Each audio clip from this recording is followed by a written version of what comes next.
Salut tout le monde, c'est Mystic Z. On se retrouve pour une toute nouvelle vidéo. Ça faisait longtemps. Alors, la vidéo aujourd'hui, vous l'avez vu au titre, c'est quel est le meilleur Dragon Ball, le manga ou l'anime. Aujourd'hui, je vais essayer de répondre à cette question à l'aide de 21 différences qu'il y a dans l'anime et dans le manga. Donc des choses qui ne sont pas dans l'anime mais qui sont dans le manga et inversement. Bien sûr, j'en ai pris 21 parmi plein. Avant que la vidéo ne commence, je voulais m'excuser de pas pouvoir mettre de vidéo pendant les périodes scolaires. Bah oui, c'est chaud quoi. J'ai pas le temps de faire des vidéos pendant les périodes scolaires. Voilà. Donc je m'en excuse. Ça sera pendant les vacances. Pendant les vacances, je tryhard. Celle-là, elle a été très longue à faire niveau montage. Donc 3 heures, 4 heures, je sais pas vraiment, j'ai pas mis de chrono. Donc voilà. Donc du coup on va commencer avec le premier point. Donc du coup nous voilà un petit peu dans l'arène, hein. J'ai pris l'arène du tournoi là du Tenkaichi Budokai. Les points s'afficheront à côté, pour les points de la Toei, pour les points de l'anime, ça sera à côté de la Toei, pour les points du manga, ça sera à côté de Toyotaro, hein. J'ai pris les représentants de ce qui représente le mieux le manga et l'anime. Alors, à mon avis, ça n'a échappé à personne que dans le manga, il y ait la saga Moro, qui n'est toujours pas terminée d'ailleurs. Les derniers spoils sont Moro qui fusionne avec la Terre, voilà. Alors que dans l'anime, elle n'y est pas. Alors dans le manga, il y a la saga Moro, mais il n'y a pas la saga Freezer. Et dans l'anime, c'est le contraire. Il n'y a pas Moro, on ne l'évoque même pas. Et il y a la résurrection de F. F égale Freezer. Donc, dans ce fight, c'est quoi le meilleur, la saga Freezer ou la saga Moro? Honnêtement, la saga Moro, évidemment. Évidemment, la saga Freezer ne fait tellement pas le poids, elle est tellement claquée au sol comparée à Moro. Freezer ressuscite, il arrive avec une forme golden. Goku et Vegeta avec leur SSJ Blue le renvoient en enfer. Basta. Alors que Moro, c'est plus profond. Enfin, je veux dire, ça part sur Namek, ensuite Goku et Vegeta sont miskin et reviennent, ils se refont miskin. Moro a libéré tous les gens de la patrouille galactique, enfin, tous les prisonniers de la prison galactique, ils conquérissent des planètes pour lui. Enfin, voilà quoi. Il y a vraiment plus d'action, on reste pas sur Terre comme dans la saga Freezer, comme dans la Battle of Gon, on reste pas sur une planète perdue au milieu de l'univers comme dans la saga avec Champa. Enfin voilà quoi, on reste pas dans le futur comme dans la saga de Trunks, là on voyage vraiment partout dans l'univers, on en apprend encore plus sur les anges. Alors oui, moi désolé Freezer, Moro est bien plus fort que toi, il t'éclate au sol, le point est attribué à Toyotaro. Donc au manga. La deuxième grosse différence, c'est le Blue Kaioken. Voilà, le Super Saiyan Blue Kaioken, ça n'a échappé à personne. Le CG Blue Kaioken, c'est ou ça dans l'anime ou le CG Blue 100% dans le manga. Donc le CG Blue Kaioken, c'est ce qui a permis à Goku d'en encocher une à Hit. Parce que le SSJ Blue ne faisait carrément pas le poids, alors que dans le manga, le SSJ Blue rivalise avec Hit, voire même le dépasse, mais c'est limite. Donc, dans le fight pour avoir le point du SSJ Blue Kaioken, fallait le mettre, fallait pas le mettre. Franchement, le fait de retourner aux sources au début de Dragon Ball Z, au début même de Dragon Ball Z, où Goku revient sur Terre, après s'être fait ressusciter pour foutre une raclée à Vegeta, même si ça n'a pas trop marché. Kaio vient de lui enseigner le Kaioken, ça fait un retour aux sources, ça fait du bien. Donc du coup, j'attribue le point à la Toei. Troisième différence, c'est Black SSJ 1 et SSJ 2. Bon, c'est un peu pareil, hein, il y a juste les éclairs, voilà, qui changent un petit peu. Alors ici, franchement, ça n'avait pas trop d'utilité, hein, on va pas se mentir. Il a fait 3 pages, hein. Vegeta est arrivé, il lui a foutu 3 coups de poing, il était déjà par terre. Si Zamasu était pas arrivé, Black se serait fait juste tuer, quoi. Donc, franchement, il servait à rien. Black SSJ2, ça servait strictement à rien. Zamasu l'a soigné 2 fois, puis ça y est, il y a eu le SSJ rosé. Donc, le SSJ2, il l'a plus jamais ressorti de tout le manga, quoi. enfin de tout son arc dans le manga, donc ça servait strictement à rien. Donc fallait pas le mettre, enfin fallait pas le mettre, c'était pas utile, donc point à la Toei quoi. Point suivant, et ben celui-là, il y a peut-être pas que des points qui ont, il y a des points qui ont absolument pas bouleversé l'histoire, qui ont été juste, qu'il fallait les mettre ou ne pas les mettre, on s'en foutait un petit peu, mais c'était surtout émotionnellement, si c'était bien ou si c'était claqué au sol, comme le double canon Garlic, père et fils, de Vegeta et de Trunks. Pour justifier un petit peu que je mette ça, le Kamehameha dans la saga Cell de Dragon Ball Z, le Kamehameha de Gohan, épaulé par son père, c'était beau, c'était intense, c'était bien, c'était super, c'était génial. Je vais pas dire tous les synonymes parce que sinon on est encore là demain. Et là c'est pareil, un canon Garlic, père et fils, ça renforce l'attaque, ça renforce le truc quoi. C'est, ça m'a ému. Voir Vegeta qui fait une attaque avec son fils, c'était fort, c'était génial quoi. Donc moi je trouve que le fait de l'avoir mis, c'était une très bonne idée.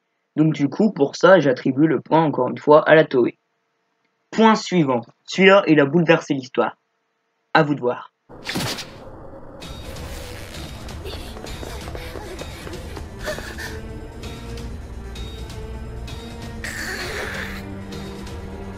トランクス。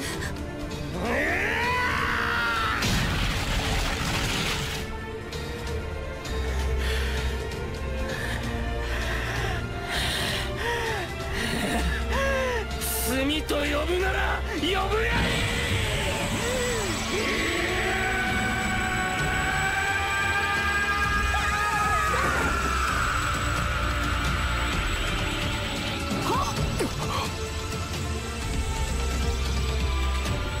あいつ。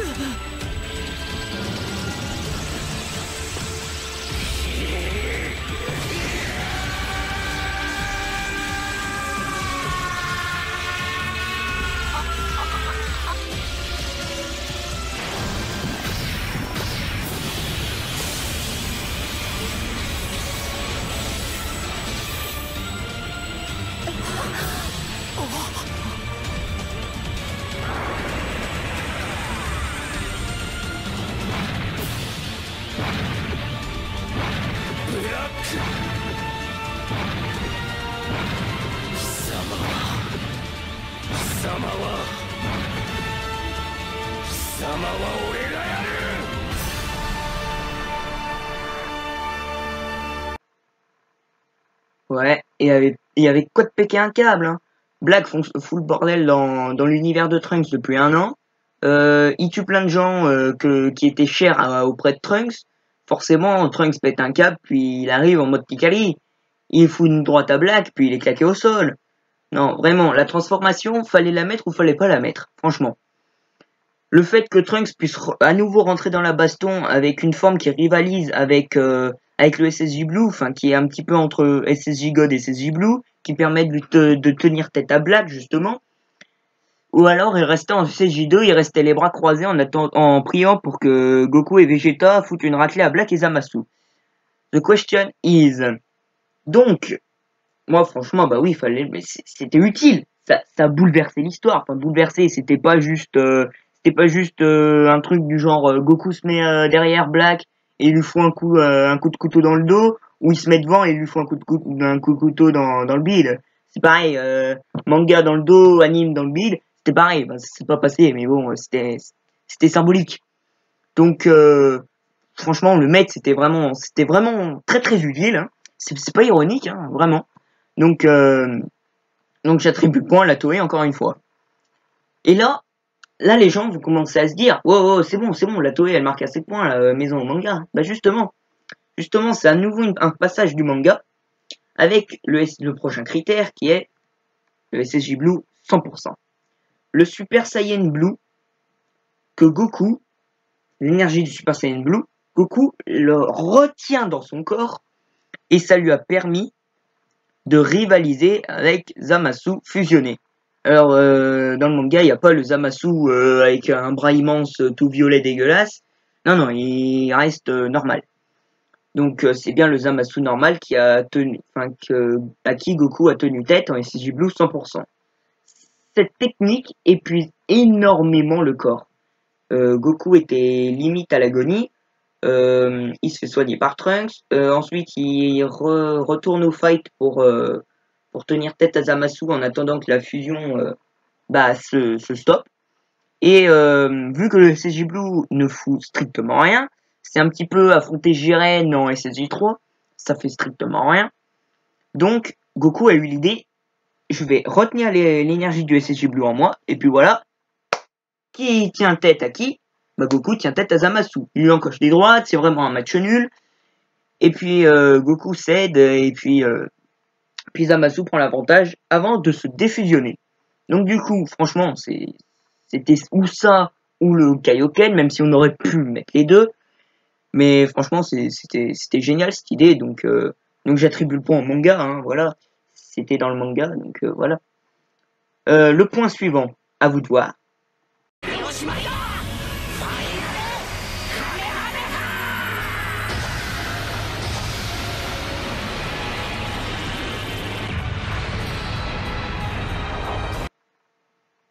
Je vais vraiment chercher loin, entre le canon Garlic père et fils, puis le final Kamehameha de Végéto.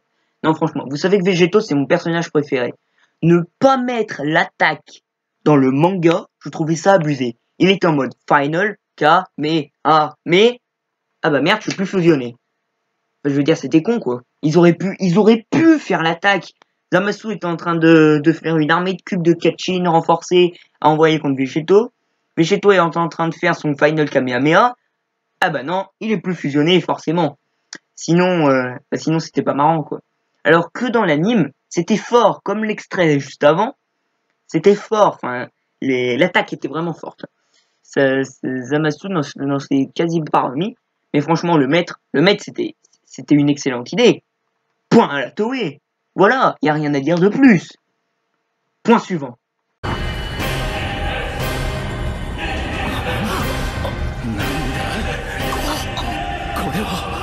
この星に生きるみんなの木の光だ。ベジータ、俺たちも。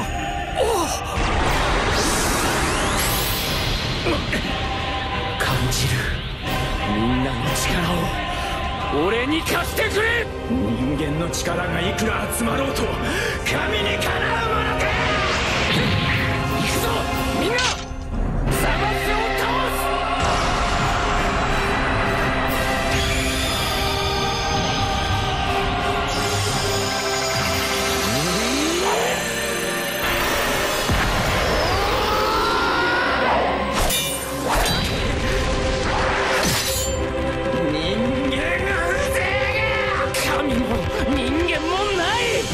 自分以外を信じないお前に俺は負けない。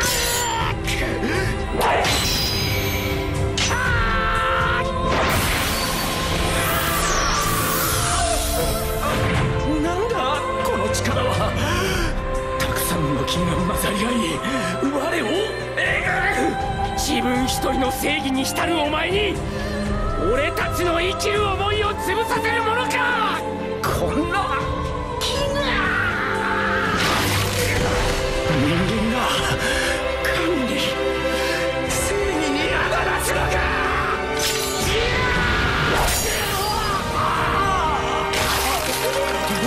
貴様の正義など知ったことか。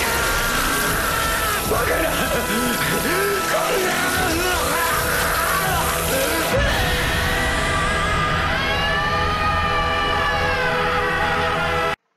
Ouais, je vous en fais perdre des minutes de votre vie avec tous ces extraits. Hein. Eh bah oui. Et encore, j'en coupe. Je coupe. Mais rétrécir plus, ça servirait à rien. Donc du coup, le point suivant, c'est l'épée Genkidama de Trunks. Tous les gens de la Terre, enfin tous les survivants, que Zamasu n'a pas encore tout tabassé, ils donnent leur puissance à Trunks. Ça fait une immense boule d'énergie au-dessus de Trunks. Trunks va dedans, l'épée absorbe l'énergie de Genkidama, un petit peu comme Goku avait fait dans contre C13 hein, dans le film. L'offensive des Cyborg, Dragon Ball Z. Donc du coup, le fait que Trunks puisse trancher Zamasu avec ça, avant que Zamasu ne se disperse avec des infinités de sa tête dans l'espace, ça rendait l'espace un petit peu moche. Franchement, faire l'épée de Genkidama, c'était une merveilleuse idée. Point la Toei. Ça pareil, point la Toei, on était obligé de le mettre. Sans, bah, il l'aurait pas mis, il l'aurait même pas évoqué, ça m'aurait pas manqué. Mais vu qu'il était là, vu que je l'ai vu, s'il l'avait enlevé après, ça m'aurait manqué.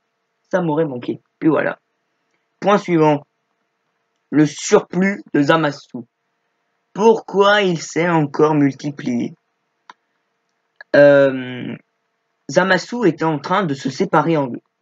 Quand Black et Zamasu, le Kaioshin normal, pas celui fusionné, hein, le normal, ne voulaient pas se séparer. Donc du coup, c'était un petit peu dégueulasse. Voilà. Faut voir l'image, parce que à évoquer comme ça tout de suite, c'est pas bien. C'est pas bien. Donc, Trunks arrive, il les tranche en deux, il transperce Black. Black fout Trunks à terre après s'être redressé avec une épée dedans. Il avait une épée qui le transperçait, mais non, il se relève, il fout Trunks à terre, il enlève son épée et il se transforme en Zamasu fusionné. Zamasu à côté, le normal, il se transforme également en Zamasu fusionné. On se retrouve non pas avec un immortel et un fusionné, on se retrouve avec deux immortels mais deux fusionnés. Donc c'est encore pire. Deux super balèzes qui ont battu Goku. Déjà que le 1 a battu un Goku qui était surpuissant, on va dire. Hein, voilà, on va pas se mytho. Alors deux, voilà. Ils auraient rien pu faire.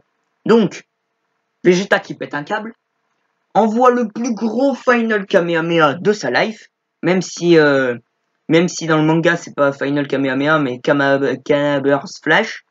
Donc du coup, Zamasu se transforme, se redivise, il se multiplie. C'est comme le coronavirus, il se multiplie. Il y en avait un, ensuite 2, 3, 4, 20 000, 40 000. On a qu'à voir le nombre de morts. Et c'est pareil. Zamasu se divise, se multiplie, et puis encore, et il s'arrête plus. Donc du coup, le fait d'avoir mis les Zamasu comme ça, au lieu de le mettre qui est en train de polluer l'espace, franchement, point au manga, hein. C'était ça ou l'espace, ça. Voilà. C'était ça ou l'espace, ça. Point suivant. Le combat de Vegeta contre Beerus. Goku est rentré sur Terre. Il travaille pour gagner un peu de thunes parce que Chichi l'oblige.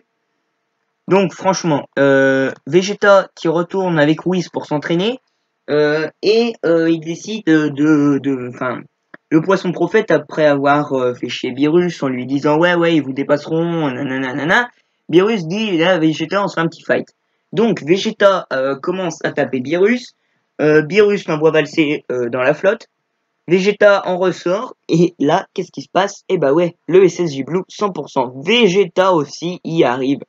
Bon, bien sûr, il y aura toujours un écart entre lui et Goku. Hein. Ça changera jamais, ça a jamais changé et ça ne changera jamais. Donc voilà. Donc là, franchement, le fait qu'on nous montre l'écart entre un dieu de la destruction et le SSJ Blue 100%, le fait que Vegeta rattrape Goku, c'était utile en fait, c'était utile. Alors que dans l'anime, il y a Goku avec le Kaioken, Vegeta qui n'arrivait pas à le dépasser, Vegeta qui se faisait démonter, parce qu'entre le SSJ Blue plus le Kaioken x ça fait 20 SSJ Blue, alors que Vegeta était toujours à 1 en fait. C'est tout ce que je dis est symbolique, hein, bien sûr. Il n'y en a pas 20 Goku, il y a c'est comme s'il y en avait 20 en fait, mais en un seul. Donc voilà, en fait, le maître était le fait que Vegeta rattrape Goku en SSJ Blue 100% était utile. Et ça en plus, ça a permis de mettre Jiren en valeur au tournoi du pouvoir, l'arc juste après Black Zamasu. Voilà. Le point suivant, c'est avant le tournoi du pouvoir, pour que Zeno, celui du futur, voit un petit peu ce que c'est une Battle Royale. Tous les Akashin vont dans l'arène. Bon, des images du combat qui ne sont pas du tout dans l'ordre s'affichent à votre écran actuellement. Voilà, le point suivant, du coup, c'est la Battle des Akashin, ou alors Bergamo, Lavender ou Basil contre Boo, Gohan et Goku. Bah, franchement, bah, la battle des Akashin, on va pas se mytho, qu'est-ce qu'on s'en fout de ces 3 cabos SDF? Franchement, qu'est-ce qu'on s'en fout? La battle des Akashin, ça a permis de creuser l'écart entre les dieux de la destruction. Ça m'a permis de faire ma vidéo quel est le meilleur Akashin. Bah oui, parce que sinon j'aurais pas pu la faire. Les 3 quarts de la vidéo étaient basés sur ça. Donc voilà, en fait. Voilà. Donc, point manga, voilà. Le point suivant, c'est encore un passage du manga. C'est Hit Goku vs Jiren. Hito et Goku contre Jiren. Alors, fallait-il le mettre, ne fallait-il pas le mettre?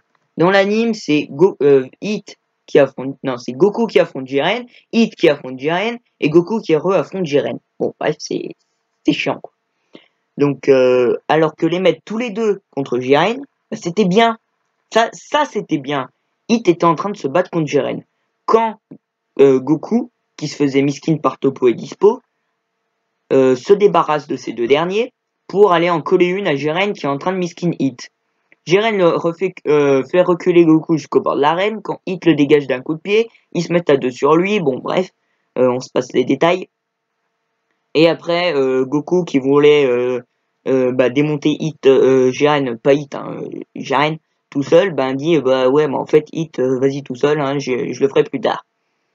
Donc Hit se fait sortir évidemment, mais le fait de les faire combattre tous les deux, c'était bien ça c'était bien. On aurait pu faire Goku qui se fait miskin par Jiren, Hit qui se fait miskin par Jiren, les deux se disent allez bien, on va tous les deux contre lui, bah voilà, ça c'était bien. Donc point manga. Le point suivant, c'est Kale en fait. On va pas se mytho. Kale dans l'anime fait chier à tout le monde. Elle a un petit peu gâché entre guillemets le tournoi du pouvoir. Sauf quand Kefla est apparu, là on n'a plus vu qu'elle, j'étais aux anges. Alors que tu vois dans l'anime elle était un petit peu en mode hein, qu'est-ce qui se passe? Ouais j'ai un immense pouvoir mais en fait je comprends là ma life là. Alors que dans le manga elle était consciente de son pouvoir. Elle voulait juste pas le libérer. Mais quand au tournoi du pouvoir dans le manga elle arrive, elle déboule, elle fout le bordel sur l'arène en passant en SSJ en Berserker. Elle fout Golden Freezer par terre en 2-2. Ça, c'était bien. Cette Kale là m'a beaucoup plus plu que celle de l'anime. Celle de l'anime, je la vois, j'ai juste envie de la baffer. Voilà. Donc, point manga. Le manga qui prend la tête avec 7 points à 6. Le point suivant, c'est encore un petit peu de la même façon que Kale, c'est Anilaza. Anilaza, dans le manga, quand il a apparu, j'étais en mode ah ouais, alors là il va foutre le bordel sur l'arène, là il va renverser le game. Et puis il fait ah bah non, en fait il s'est fait one shot par Kale. Ok, bah d'accord. Oui, bon, et dans l'anime ça donne quoi? Ah bah voilà, là il y a du fight avec Anilaza. Là c'est bien. Alors franchement, le fait qu'Anilaza ait rien foutu, je vais pas vous mytho, ça m'a foutu le seum. Donc du coup, j'attribue le point à la Toei. Le score est de 7 à 7, la Toei qui réégalise. Point suivant, encore une fois, encore le manga. C'est le fight de Gohan et de Kefla.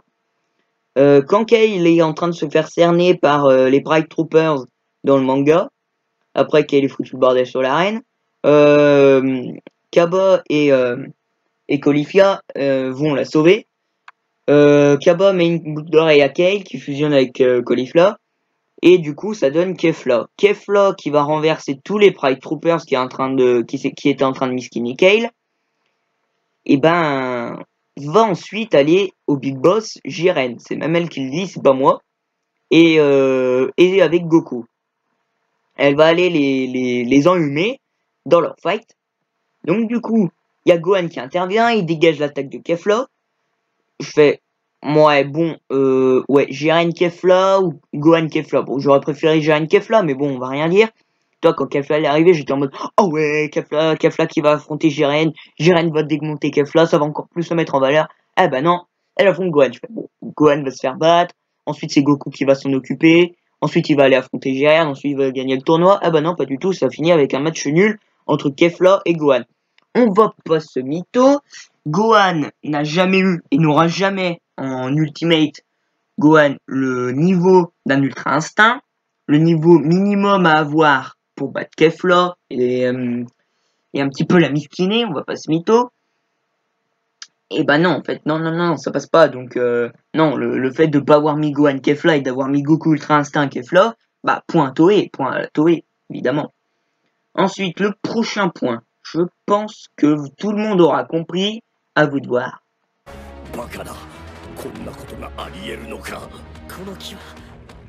い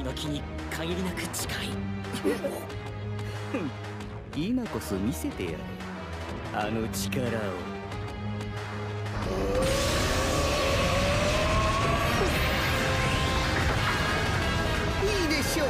見せてもらいましょうか。あなたの覚悟とやらを。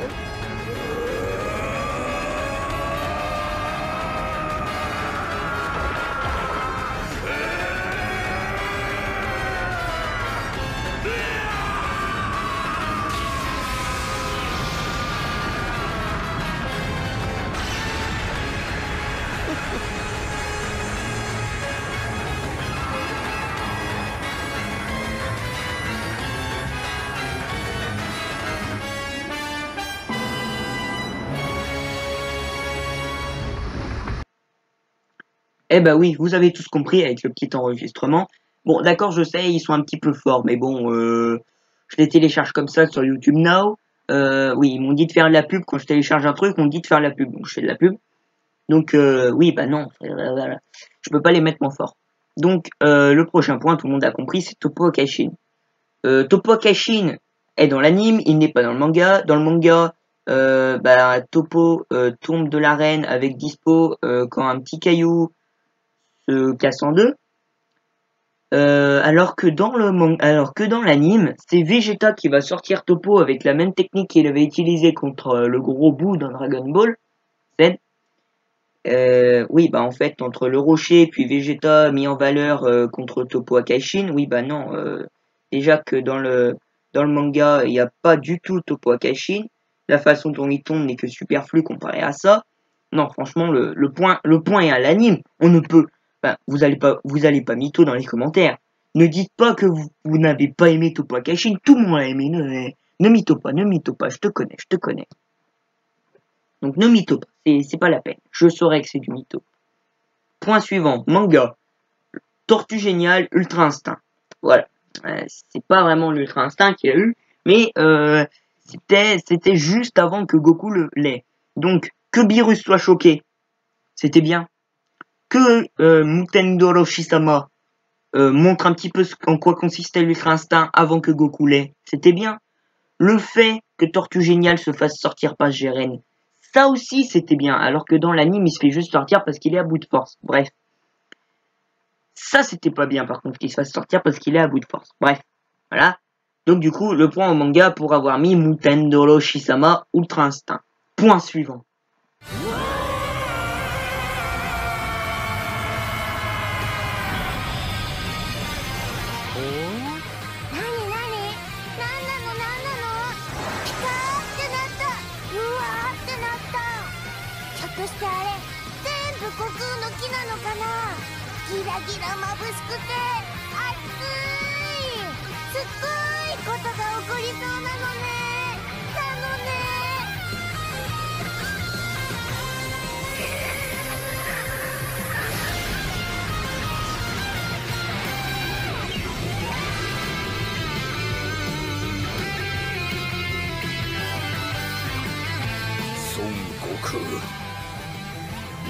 確かな一撃、そして俺を倒すためにここまで高めたその熱さ、答えねばなるまい。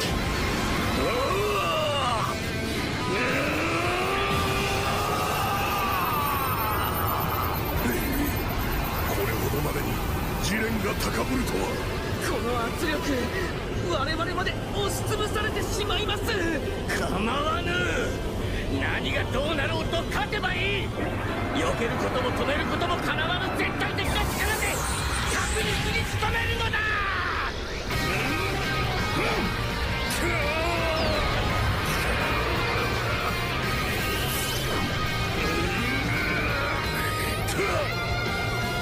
やれ試練、孫悟空を倒せ。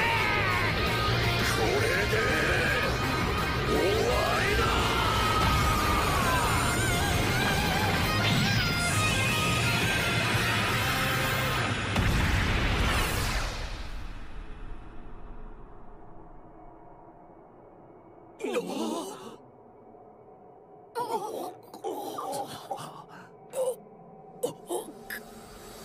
コク、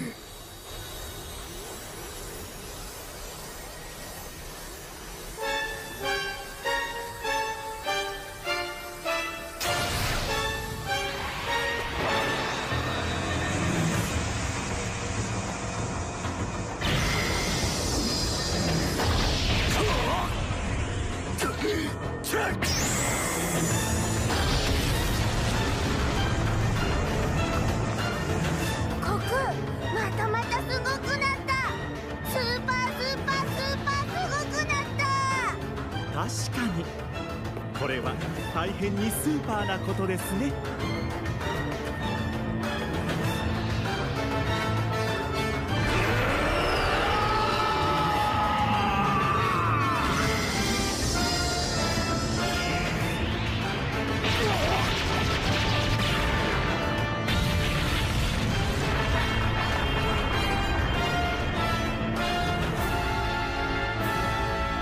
ウィス、はい。悟空はとうとうたどり着いたんだはい。な。まったく本当になんてやつだ。あの姿、あの輝き、あれこそが完全なる身勝手の悟空。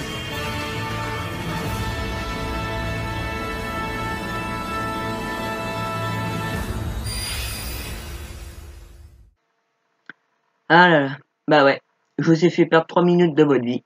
L'enregistrement, le petit extrait, qui n'a servi strictement à rien parce que là, vous ne savez pas, en fait, quel est le prochain point.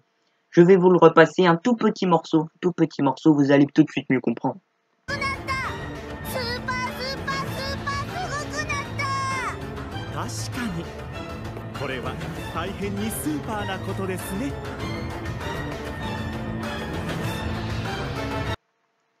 Cette fois, je pense que vous avez tous compris. Bien sûr, le prochain point, c'est les Akaishin qui se lèvent. Akaishin égale dieu de la destruction, pour ceux qui ne parlent pas japonais. Voilà.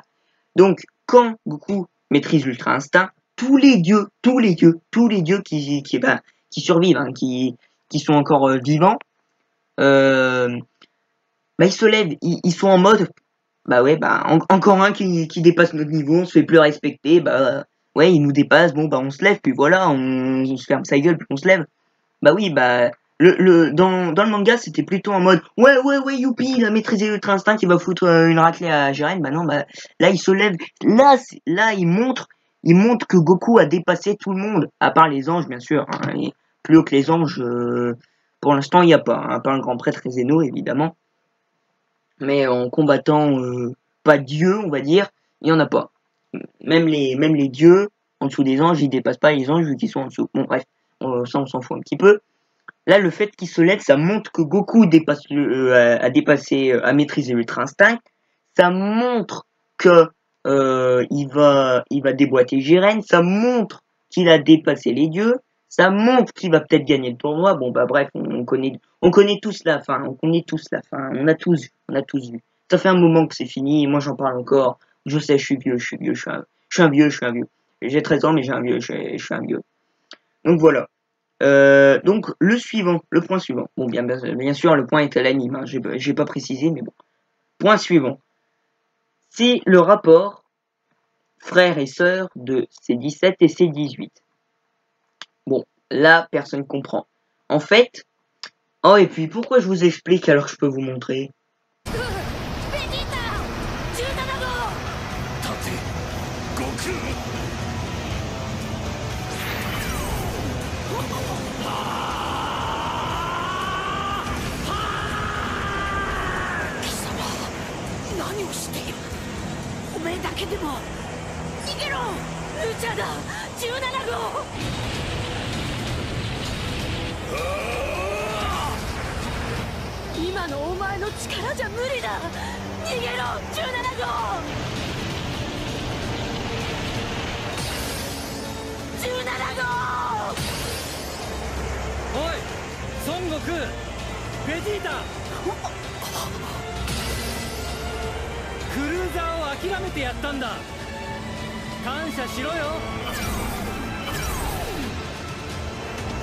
まあ少しは休めただろう。誰かのために自分を犠牲にする、これも人間臭くていいな。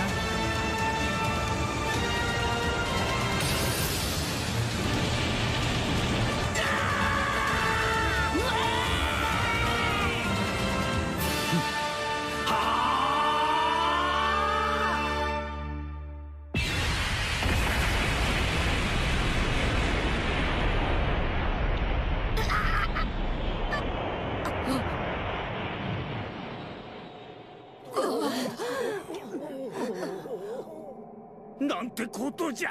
ひょっとして悟空たちやられちゃった？ひょっとして悟空たち負けちゃった？命拾いしたな。自らを犠牲にして弱きお前らを助けたあいつに感謝するんだな。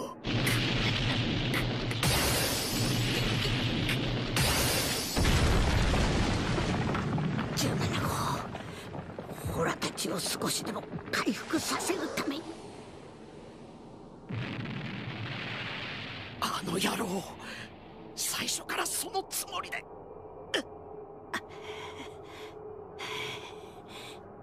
ありがとよ、17号。17号のやつ、自分を犠牲にして。Je vous fais perdre votre temps, je vous fais perdre votre temps avec tous ces enregistrements. Bah oui, bah oui. Ah, ne me défoncez pas en commentaire, ne me défoncez pas. Pour une fois que je peux le faire, hein. J'ai changé de logiciel de montage, bah maintenant je peux. Et oui, monsieur. Donc voilà, on voit un petit peu C18 en PLS quand C17 s'autodétruit. Enfin, s'autodétruit entre guillemets, quand il se fait péter par l'attaque de Jiren, tout le monde croit qu'il est mort, bon bref. Dans le manga, c'est un petit peu pareil, sauf que c'est lui qui s'autodétruit sur Jiren. Même s'il s'autodétruit pas vraiment, c'était une stratégie pour faire genre il y avait plus que Vegeta, Freezer et Goku. Donc du coup Jiren en avait plus que 3 éliminés, puis c'était bon. Freezer sort avec Jiren et Goku. Bon bref, voilà, on connaît tous la fin, Donc voilà.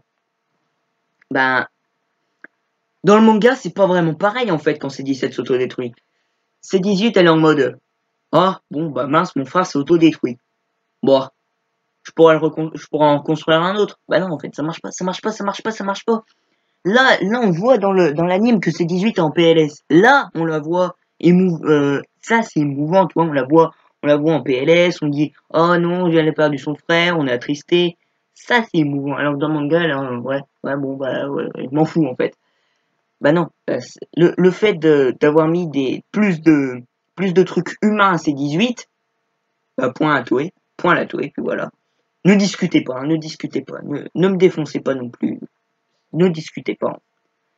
C'est moi qui fais le barème, c'est moi qui fais les différences. Si vous n'êtes pas d'accord, bah tant pis, vous me le dites en commentaire. Mais ne me défoncez pas, Le point suivant, la sortie de Vegeta. Vegeta est sorti d'une façon honteuse dans le manga. Il a fait un magnifique Gamma Burst Flash en même temps que le Kamehameha de Goku contre Jiren.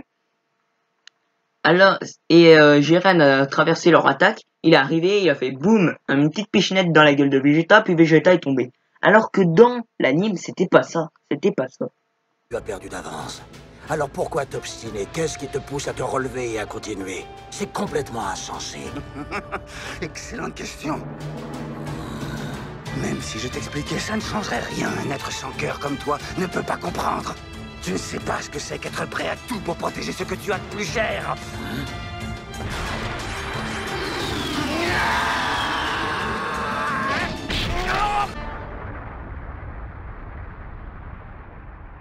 C'est pas vrai, il est indestructible. Tu es animé d'une immense fierté, c'est impressionnant, je te l'accorde. Mais ce n'est pas suffisant.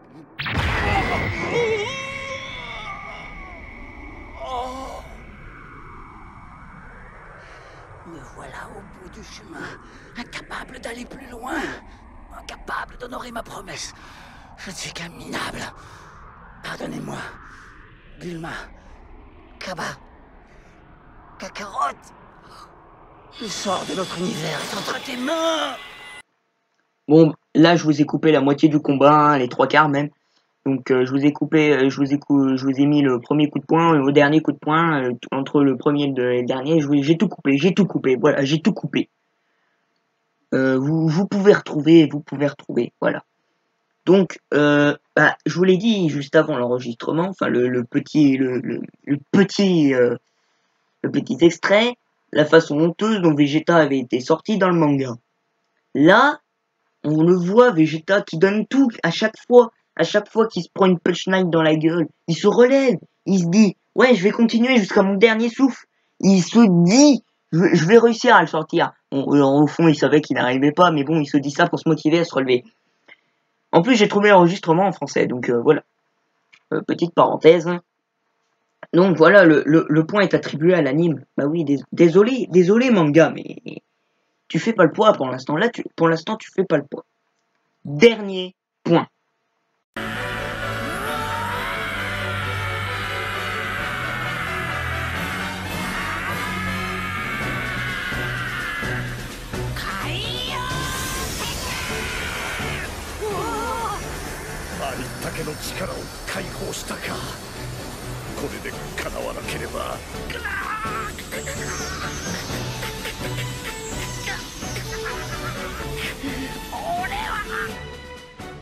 どちらかは消えてしまいます。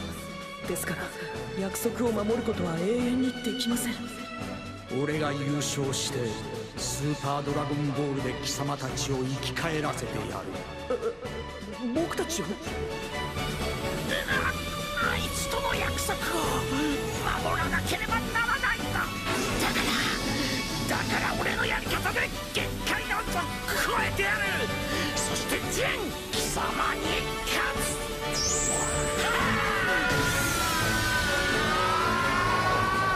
ベジータの気が今までのブルーの力とは違うこの果てしない力を。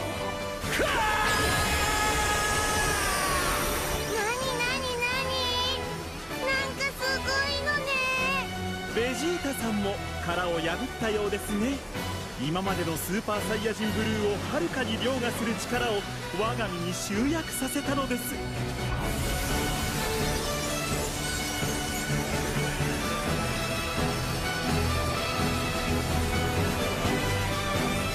れが俺の全てだ。ジェン。あれがベジータの限界を超えた力。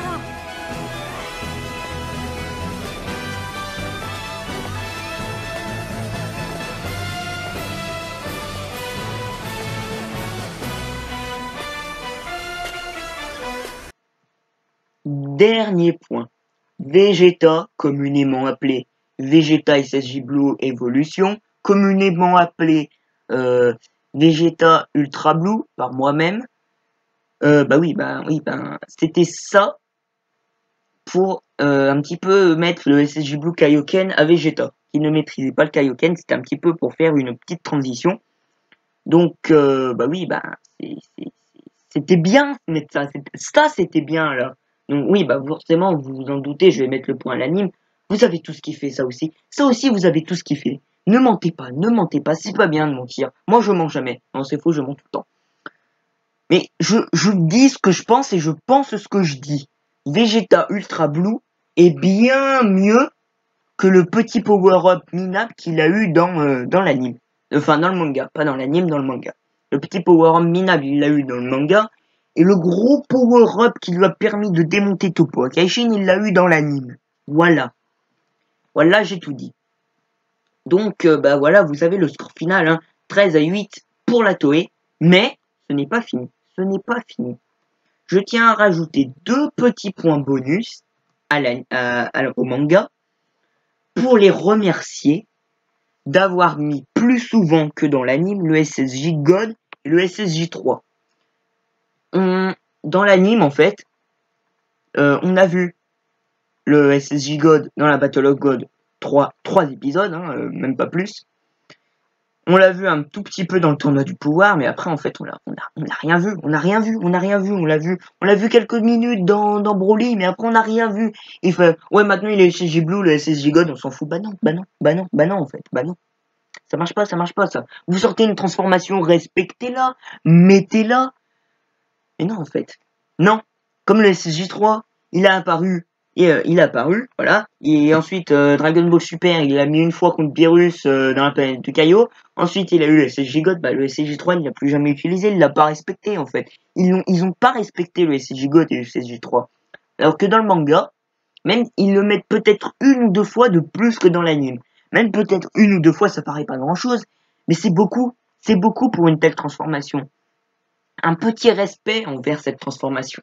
Bien sûr, la photo que je mets là, SSJ God avec les cheveux longs comme le SSJ3, cette transformation n'existe pas. C'était juste pour mettre les deux d'un coup. Donc voilà. Donc en tout cas, j'espère que la vidéo vous aura plu. N'hésitez pas à liker, à vous abonner. Dans les commentaires, dites-moi, parlez.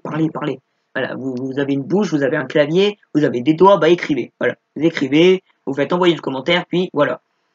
Donc avant de terminer la vidéo, il y aura un lien dans les commentaires. Il est aussi dans l'espace communauté de ma chaîne. N'hésitez pas à aller dessus et votez pour votre méchant préféré. Votez pour votre méchant préféré. Voilà, votre méchant préféré, vous votez. Donc en tout cas, j'espère que la vidéo vous aura plu. N'hésitez pas à liker, à vous abonner. Puis je vous dis à la prochaine.